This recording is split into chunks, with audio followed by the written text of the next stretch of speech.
Hello student, polytechnic T20 warrior channel में आपका स्वागत है।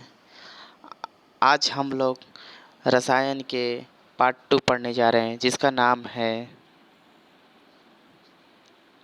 लॉज ऑफ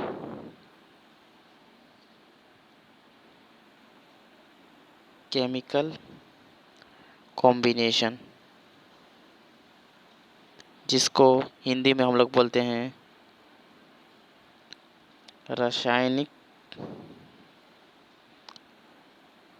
संयोग के नियम। ओके, चलिए चैप्टर स्टार्ट करने से पहले मैं आपको बता देता हूँ कि जैसे कि आप मेरे प्लेलिस्ट में जाकर फिजिक्स के मैथ का वीडियो देख सकते हैं, जो वहाँ पर मैंने सारे वीडियो मीन्स चैप्टर के गुणवत्ता को देखते हुए और पॉलिटेक्निक का सिलेबस देखते हुए मैंने सारे वीडियो बनाए हुए हैं। आप वहाँ जाकर देख सकते हैं और उसके बाद आप प्रैक्टिस कर सकते हैं। वहाँ क्वेश्चन भी दिया गया है और ऑल्सो एक फिजिक्स का, मैथ का और केमिस्ट्री का MCQ है 30 नंबर का, वो भी आप देख सकते हैं। वो सारे पॉलिटेक्निक में आए हुए क्वेश्चन हैं। चलिए हम ज़्यादा देरी न करते हुए मैं स्टार्ट कर रहा हूँ, ताकि मैं नहीं चाह रहा हूँ कि कोई भी वीडियो लंबा बने। मेरा ये मोटो नहीं है कि आप लंबा वीडियो बनाएं और आपका मतलब टाइम ज़्यादा लें। मैं शॉर्ट वीडियो ही बनाता हूँ, करीब 15-20 मिनट का वीडियो बनाऊँगा, ताकि उसमें आपका सिलेबस भी कवर हो जाए और आपका टाइम भी ज़्यादा ना लगे। क्योंकि मैं जानता हूँ कि ज़्यादा वीडियो देखिएगा तो उससे तो आपका कंसेप्ट क्लियर होगा। आप ज़्यादा समय प्रैक्टिस में दीजिए, वो आपके लिए बहुत ही अच्छा होगा। चलिए मैं चलता हूँ आगे। चलिए तो आज हम लोग यही लॉज ऑफ केमिकल कॉम्बिनेशन पढ़ने जा रहे हैं, यानी मतलब रासायनिक संयोग के नियम। ओके, मतलब बहुत सारे नियम, बहुत सारे साइंटिस्ट रहते हैं। पहला नियम पढ़ते हैं, अभी फर्स्ट नियम पढ़ते हैं, जो था laws of conservation, laws of conservation of mass बोलते हैं। ठीक है, इसको क्या हिंदी में बोलते हैं? द्रव्यमान संरक्षण का द्रव्य की अविनाशीता का नियम। तो देखिए इसमें क्या होता है, इस नियम को पहले नंबर तो ये जान लीजिए। वो साइंटिस्ट जो थे, जो देने वाले थे, वो क्या थे? पहला जो साइंटिस्ट था उसका नाम था लोमनोसाव थे। फिर बाद में इसको थोड़ा चेंज कर दिए, तो उसको देने वाले कौन थे? लेबोशिए। ओके, मैं इंग्लिश में इसका नाम नहीं लिख रहा हूँ क्योंकि सेम ही नाम है, आप बस याद कर लीजिए। लेबोशिए थे और लेमनोसोन थे। ठीक है ना, लेमनोसोन। तो क्या हुआ कि इस नियम के अनुसार क्या बोलता है कि कोई भी द्रव्य जो होता है, कोई भी द्रव्य मतलब कोई भी लिक्विड, वो क्या होता है? अविनाशी होता है। मतलब कि कोई भी द्रव्य ना तो उत्पन्न होती है और ना ही खत्म होती है। ठीक है, मतलब किसी द्रव्य को ना तो उत्पन्न किया जा सकता है और ना ही इसका विनाश किया जा सकता है। अतः ये किसी भी रासायनिक अभिक्रिया में परिवर्तन के उपरांत क्या होता है? द्रव्य का कुल द्रव्यमान जो ना उतना ही रहता है जितना कि अभिक्रिया से पहले था। जैसे कोई भी अगर केमिकल रिएक्शन होता है, जैसे कि मान लीजिए A B के साथ रिएक्ट किया, जैसे कि A जो होता है वो B के साथ रिएक्ट किया, तो C और D दिया। ठीक है, C और D दिया, तो मतलब हम ये कहना चाहेंगे कि जब C और D दिया, तो इसमें जो शुरू में जितना इसका द्रव्यमान था रिएक्शन से पहले, वो रिएक्शन के बाद भी उतना ही द्रव्यमान रहेगा। जैसे कि एक एग्जांपल लेते हैं, जैसे कि AgNO3 है। ठीक है, अगर वो NaCl क्या होता है? सोडियम क्लोराइड, जिसको नमक कहते हैं, तो क्या बनाता है? AgCl बनाता है। और क्या बनाता है? NaNO3 बनाता है। ठीक है ना, तो इसमें क्या होता है कि AgNO3, जो AgNO3 होता है, जिसको सिल्वर नाइट्रेट कहते हैं, और NaCl का जो संयुक्त जो द्रव्यमान होता है क्रिया के बाद जो प्राप्त होता है AgCl और NO3 के द्रव्यमान का दोनों का बराबर होता है। यानी द्रव्यमान जो होता है वो इक्वल होता है द्रव्यमान इधर का। मतलब ये इनिशियल आई से डिनोट करते हैं फाइनल के द्रव्यमान का। ठीक है, बस आप नियम याद रखिए ताकि ये पूछ सकता है एग्जाम पॉइंट ऑफ व्यू से। तो मैंने इसको बता दिया, और इसका साइंटिस्ट का नाम आप याद करें तो और अच्छा रहेगा, क्योंकि कभी कभी साइंटिस्ट नाम भी पूछ सकता है, लेकिन बहुत ही कम चांस है कि साइंटिस्ट के नाम आपसे मतलब ये पूछे। दूसरा नियम, तो दूसरा नियम क्या है? उसका नाम है laws of constant proportion. Okay, laws of constant proportion, इसको क्या बोलते हैं? स्थिर स्थिर अनुपात का नियम। ओके, स्थिर अनुपात का नियम।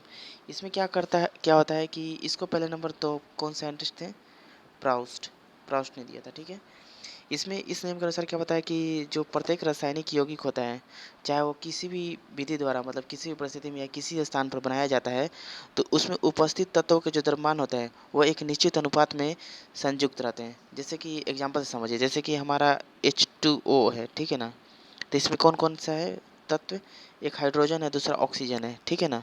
तो आप वाटर या तो आप नदी से लीजिए, चाहे आप कुएं से लीजिए, चाहे आप वर्षा का वाटर लीजिए, तो जो द्रव्यमान का रेशियो होता है H और O के बीच, वो 1:8 का ही रहेगा। वो कहीं से लीजिए, मतलब अनुपात सभी जगह सेम रहता है। मतलब ये प्राउस्ट का कहना था इस नियम के अनुसार, लॉज ऑफ कांस्टेंट प्रोपोर्शन यानी स्थिर अनुपात का नियम।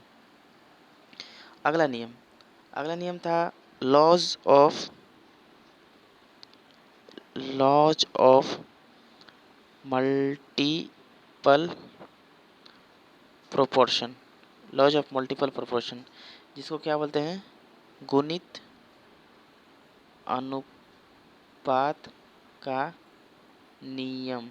ओके, गुणित अनुपात का नियम। ये नियम जो था डाल्टन ने दिया था, बहुत ही अच्छे साइंटिस्ट हैं। क्या बोलते हैं कि जब दो तत्व अगर रासायनिक संयोग करके दो या दो से अधिक यौगिक बनाते हैं, तब एक तत्व के समान द्रव्यमान से संयोग करने वाले दूसरे तत्व के विभिन्न द्रव्यमान में एक सरल गुणित अनुपात होता है। जैसे कि मान लीजिए,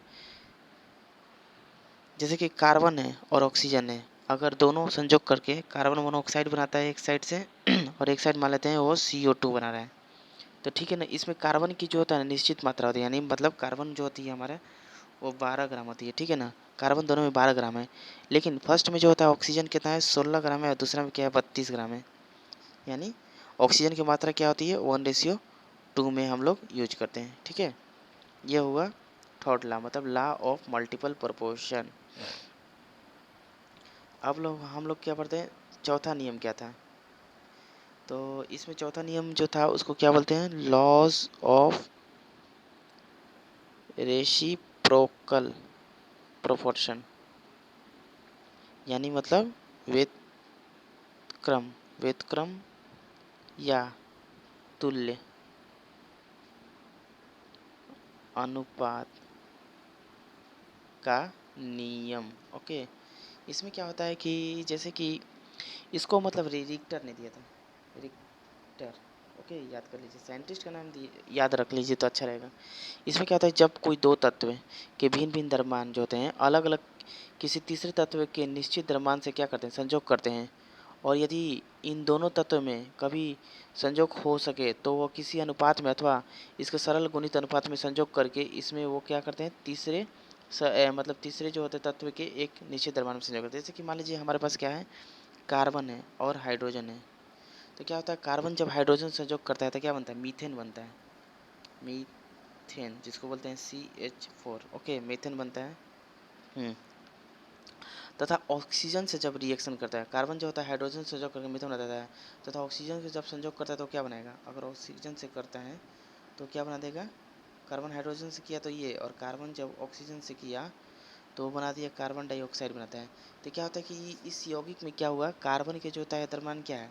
यहाँ भी 12 है और इधर भी 12 है, ठीक है। दोनों निश्चित द्रव्यमान, मतलब कि 12 द्रव्यमान जो होता है हाइड्रोजन संयोग करता है, और ऑक्सीजन के कितने तत्वों के साथ? तो इसमें ऑक्सीजन का जो होता है 4:32 के साथ, ठीक है। ऐसा हो सकता है ना, जैसे क्या होता है कि इस यौगिक में क्या होता है? कार्बन के निश्चित द्रव्यमान होता है, अर्थात 12 ग्राम से संयोग करने वाले हाइड्रोजन एवं ऑक्सीजन तत्व के द्रव्यमान में क्या होता है? 4:12, यानी मतलब 1:8 का हो जाएगा, क्योंकि ये 4 जो हट जाएगा तो 1:8 हो जाएगा यहाँ पर। आप समझ रहे हैं ना। तो जब ये हाइड्रोजन ऑक्सीजन संयोग करके जल बनाते हैं तो जल का भी हाइड्रोजन और ऑक्सीजन के साथ कितना रहता है? जैसे कि H2O बनाता है, तो H का कितना रेशियो होता है? 2 रेशियो होता है, और इसका कितना होता है? 16 होता है। तो 1:8 के बराबर हुआ ना, यानी तीसरा जो बनता है वो किसी अलग कंपाउंड्स का मतलब रेशियो के बराबर ही होता है। समझे? मतलब कि फर्स्ट जो रिएक्शन किया तो मीथेन बनाया, और सेकेंड टाइम जब रिएक्शन किया तो वो कार्बन डाइऑक्साइड हुआ, तो उसमें जो ऑक्सीजन की अनुपात देखें वो दोनों में सेम है। और उसके बाद मैंने जो रिएक्शन करने के बाद जो ऑक्सीजन में दोनों में अनुपात देखें, वो अनुपात जो होता है वो अगर कोई तीसरा कंपाउंड बनता है तो उसके बराबर होता है। अच्छे, ये आपको थोड़ा बोरिंग लग रहा होगा, लेकिन इसको बोरिंग मत समझिए, क्योंकि इससे भी 1-2 क्वेश्चन आया हुआ है पॉलिटेक्निक में। आप देख सकते हैं पॉलिटेक्निक के प्रीवियस ईयर पेपर। मैं ऐसे प्रीवियस ईयर का सारे क्वेश्चन मतलब मैं लेकर आऊँगा आपको, मतलब बस चैनल पर सब्सक्राइब कर लीजिए और देखते रहिए, ताकि आपको कब जब जब मतलब वीडियो हम लोग डालें तो मतलब आपके लिए आसान रहे। दूसरा, अब लास्ट एक नियम है जिसका नाम है क्या, गेलुशाक गेलुशाक लॉ। गेलुशाक लॉ मतलब कि गेलुशाक का आयतन संबंधी नियम होता है। ये वॉल्यूम से रिलेटेड है, आयतन संबंधी नियम। इसमें क्या कहता है कि जब कोई एक ताप हो, मतलब कि कांस्टेंट, यानी मतलब नियत टेम्परेचर और प्रेशर हो, एक कांस्टेंट ताप और प्रेशर हो, तो क्या होता है कि क्या होता है, दो गैस एक दूसरे से क्रिया करते हैं। जैसे कि एक नाइट्रोजन गैस हो गया, एक हाइड्रोजन गैस हो गया, एक दूसरे से क्रिया करते हैं। तो उसमें जो क्रिया करने के बाद क्या होता है, क्रियाफल जो बनता है वो भी एक गैस ही बनना चाहिए। यानी ये एक गैस होता है, ये भी एक गैस होता है, तो क्रिया करने के बाद क्या होता है, गैस होता है। ठीक है ना। इसका मान लीजिए एक वॉल्यूम लिए और इसका 3 आयतन लिए, और इसका मतलब 3 वॉल्यूम 1 वॉल्यूम, तो ये कितना वॉल्यूम बनाता है, ये 2 वॉल्यूम बनाता है। ठीक है ना। तो क्रियाफल गैसों के आयतन में सरल अनुपात में होता है। ठीक है ना। तो क्या होता है कि एक आयतन नाइट्रोजन होता है, 3 आयतन हाइड्रोजन से क्रिया करके क्या होता है, 2 आयतन अमोनिया बनाती है। ठीक है ना। बस यही है। तो इस केस में मतलब जैसे कि एक क्वेश्चन जैसे कि आया हुआ था, मतलब बस यही नियम है।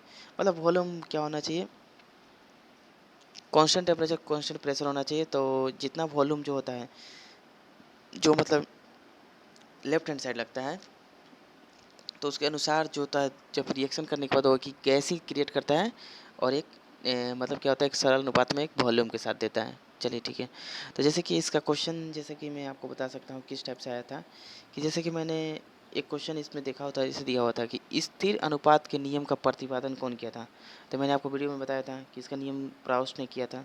देखिए ऐसा क्वेश्चन आता है, हम बोले ना। तो इसलिए अगर आप अच्छा से नहीं देखे होंगे तो एक बार और रिपीट कर लीजिएगा, ताकि आपको सब याद हो जाएगा। चलिए ठीक है। अब क्या होता है कि एक और क्वेश्चन था, जो इस टाइप से था कि मतलब कि